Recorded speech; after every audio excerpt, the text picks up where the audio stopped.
এভাবেই কোরআন শরীফে চুমু খেয়ে বিশ্বকাপ খেলার জন্য উড়াল দিল ইরান। পবিত্র কোরআন ছুঁয়ে চুমু খেয়ে নিজেদের আত্মবিশ্বাস যেন আরও একবার ঝালিয়ে নিলেন দেশটির ফুটবলাররা।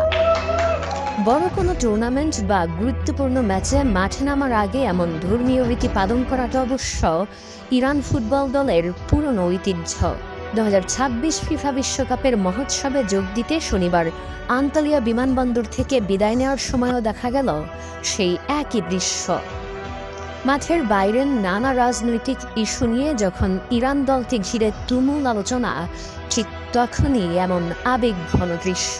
বিশ্লেষকদের মতে স্পর্শকাতর এই সময়ে কোরআন চুম্বনের এই রীতি পুরো দলকে এক সুতোয় বাঁধবে।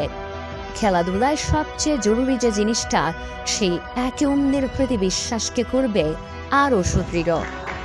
ভিসা জটিলতায় একসময় বিশ্বকাপে তাদের অংশগ্রহণ নিয়েই শঙ্কা জেগেছিল, তবে শেষমেশ ফুটবলাররা যুক্তরাষ্ট্রের ভিসা পেলেও পাননি দলের অনেক কর্মকর্তা। আর তাই শুরুতে যুক্তরাষ্ট্রে প্রস্তুতি ক্যাম্প করার কথা থাকলেও ইরান এখন বেস ক্যাম্প গড়েছে মেক্সিকোতে। সেখান থেকে যুক্তরাষ্ট্রের মাটিতে 3 ম্যাচ খেলবে তারা। এর আগে 6 বার বিশ্বকাপে অংশ নিলেও গ্রুপ পর্বের বাধা পেরোনো হয়নি কখনো।